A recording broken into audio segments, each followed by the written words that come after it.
Nah, teman-teman, saat ini ya sedang mau mempersiapkan sebenarnya, mempersiapkan bahan-bahan untuk besok. Kebetulan tadi kita belanja. Jadi, teman-teman ya, kalau kita membuat cakwe atau roti goreng udading itu ya, yang penting kan kita memahami bahan-bahan pokoknya ya. Dan bahan pokok mana yang paling fatal, bahan pokok mana yang menjadi bahan tambahan kan seperti itu. Ya tentunya bahan-bahan pokok ini ya harus kita pahami gitu kan, kita mengerti gitu kan. Dan karena ini ya teman, kalau kita mengenal bahan pokoknya ini, umpamanya kita akan ganti merek gitu, ganti brand gitu yang kita gunakan, otomatis kan kita harus tahu dulu ya seperti itu. Nah kalau biasa kayak saya menggunakan ini tepung terigu cakra teman. Jadi satu sak ini paling buat ya sekitar 3 hari lah di sini. Kemudian ini peralatan kita sederhana aja teman-teman. Kemudian mentega. Kalau sekarang tuh belinya eceran teman-teman ya, karena budget ya, namanya usaha masih merintis ya kayak gini teman-teman. Nah mentega ini 1 kilo. Saya dari dulu kalau mentega ini menggunakan Amanda ya. Kalau nggak ada Amanda ya kita yang mahal sedikit seperti Simas gitu kan. Ya pernah juga sih nyoba-nyoba gitu menggunakan Rose brand itu kan mentega, ada menggunakan, pernah kalau nggak salah menggunakan Lotus, sekarang nggak ada.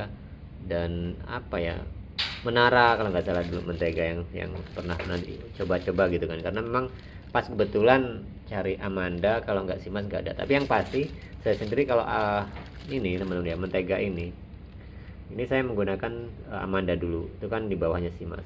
Kalau Amanda nggak ada baru menggunakan Simas seperti itu.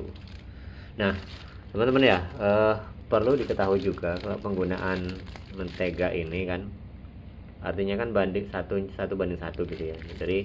Dari 1 kilo mentega ini ya kita menggunakan 1 kilo tepung terigu ya maksudnya. 1 kilo tepung terigu kita menggunakan 1 on mentega atau mentega Amanda ya, seperti itu. Nah itu yang sering kita gunakan, atau di bawah itu sih sebenarnya nggak apa-apa, nggak masalah. Cuma kalau kita kurang mentega itu saya sering juga menggunakannya dulu seperti itu. Pokoknya 1 kilo kita menggunakan 50 ons gitu kan. Nah, itu nggak masalah itu kan. Ini bukan 50 on, 50 gram ya teman, sorry 50 gram seperti itu. Ini biasanya menggunakan 1 kilo tepung terigu, ininya 100 gram bisa menjadi 50 gram gitu kan. Nah bahan yang lain yang sangat penting itu adalah teman-teman ya, kalau kita kan otomatis kan menggunakan pengembang ya teman-teman, atau ragi instan ya. Nah di sini perlu teman-teman ketahui merek dari ragi instan itu kan banyak sekali teman-teman ya.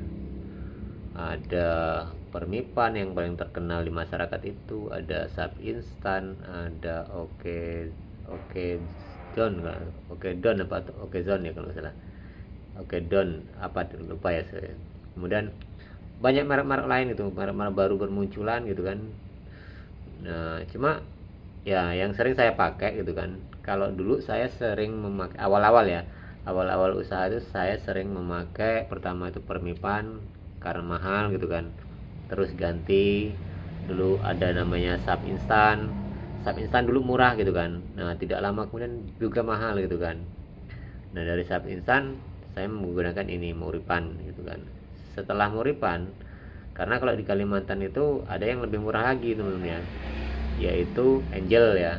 Saya menggunakan Angel, lama menggunakan Angel. Semenjak di Kalimantan itu kebanyakan yang menggunakan Angel daripada ini. Kecuali kalau pas Angel itu nggak dapet, ya pakai Muripan ini seperti ini.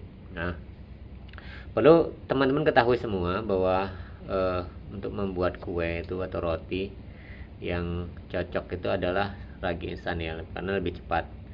Tapi bukan tidak bisa untuk menggunakan pengembang lain teman-teman, seperti soda kue atau baking soda, baking powder itu bisa ya.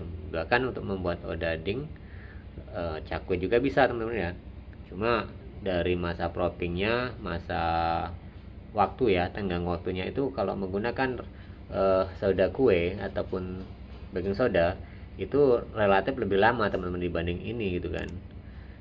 Kecuali ya teman-teman kalau di daerah-daerah dingin teman-teman ya, kalau menggunakan soda kue dan baking powder itu sepertinya berat sekali ya teman-teman, karena menggunakan ragi instan sendiri kalau di daerah-daerah dingin, mungkin daerah yang dekat-dekat pegunungan terutama ya teman, itu terasa banget menggunakan ragi instan pun masih berat gitu kan, masih sangat ya sulit untuk ngembang gitu kan. Kadang-kadang kita harus ditambah gitu kan ragi instannya supaya ngembangnya cepat gitu kan.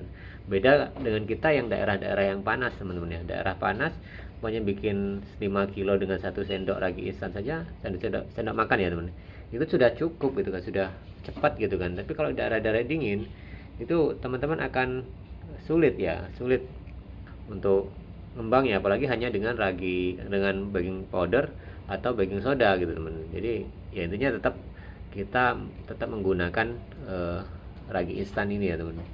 Nah itu hal pokok ya teman, karena yang namanya tepung terigu, kemudian mentega, ragi instan itu hal pokoknya teman. Kemudian ada gula pasir, itu juga kan hal pokok teman kalau kita membuat roti goreng kan seperti itu.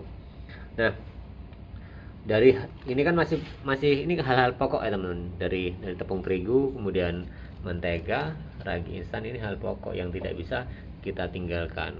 Nah tambah gula kalau kita membuat roti goreng ataupun odading ya teman. Kalau bahan-bahan lain ya banyak teman-teman ya, seperti ini contohnya ya, ini susu bubuk kan adalah bahan tambahan teman-teman ya, bahan tambahan yang notabene itu kan tidak harus menggunakan pun tidak apa, cuma rasanya. Bahkan teman-teman saya ada beberapa yang tidak menggunakan gitu. Dan beda rasanya teman ketika teman-teman menggunakan susu bubuk ataupun tidak gitu kan, itu akan beda. Nah kalau yang saya gunakan banyak sekali sih merek susu bubuk ini. Ada nama Fat Pro, ada Full Cream, ada saya juga kurang paham gitu kan. Tapi yang kita beli ini memang mereknya kita tidak tahu ya. Ada sempat kita menggunakan Fonterra itu mahal teman ya, itu buat minuman dan roti memang jos rasanya tuh kan. Tapi sekilonya itu kalau di Kalimantan kemarin tuh kisaran harga 80.000 ya. Kalau ini kan cuma sekilo itu sekitar 30-an ya kalau salah, seperti itu. Jadi tidak terlalu mahal ya. Tapi ya kita kelas kita, masyarakat kita biasa ya menggunakannya standar-standar aja teman-teman ya. Nah ini salah satu bahan tambahan ya teman-teman. Kalau yang lain tuh ya menyesuaikan saja teman-teman. Yang penting itu bahan-bahannya. Kalau cakwe otomatis kan teman-teman harus bawang putih, karena bawang rasa untuk gurihnya itu kan ada di bawang putih dan garam ya. Kalau cakwe itu kan bedanya itu aja teman. Kalau kalau ini odading ya teman-teman gula pasir ya, gula pasirnya itu yang harus rasa ya. Jadi bedanya kan hanya roti goreng sama cakwe itu gurih dan manis yaitu ada gula, kemudian ada gula tengahnya. Kalau di odading teman ya ada wijennya ini, wijen itu gula tengahnya seperti itu. Kalau di cakwe otomatis kita hanya menonjolkan rasa bawang sama garam ya, sebenarnya itu aja. Cuma kalau di cakwe itu ada tambahan saus ya, mungkin saus saset atau buat saus sendiri yang menjadikan budget kita bertambah. Cuma kalau secara hitung-hitungan tetap menang di cakwenya teman-teman ya. Apalagi kalau seperti saya di sini bikin odading kadang 4 kilo atau 5 kilo, begitu juga cakwenya teman-teman. Jadi seimbang banget gitu kan. Ya kalau saya lebih baik buat cakwenya ya seperti itu. Apalagi di sini saya itu kan ada pelanggan dari penjual bubur ayam gitu kan. Di setiap hari mereka tidak menggunakan saus, kan relatif lebih budget kita lebih murah lagi kan seperti itu. Nah, bedanya ya teman-teman. Dan yang penting tadi teman-teman ya, bahan-bahan pokok yang yang pokok kita kenali dulu ya, kita tahu lah. Kayak ini kan untuk tambahan cakwe teman-teman, ada micin. Nah kalau ini saya menggunakan mocha untuk tetesan bolang-balingnya atau roti goreng itu sedikit aja menggunakan karena hitam warnanya. Kemudian ada esen yang untuk mengharum teman-teman ya, untuk harum adonan seperti ini tuh. Itu esen udah agak kepake ini teman-teman. Jadi esen tuh sekedar tambahan bahan tambahan saja gitu kan, seperti itu. Ada background plus seperti itu yang buat pelembut ya teman-teman. Nah teman-teman, jadi itu saja sedikit sharing kita tentang bahan-bahan pokok yang kita gunakan teman-teman ya. Ya namanya kita kesibukan dagang ya, otomatis seperti inilah teman-teman ya, kita tahu sendiri ya. Oke, terima kasih buat teman-teman semua yang sudah menyimak video saya. Terima kasih. Kita berjumpa lagi di video-video dan kesempatan berikutnya.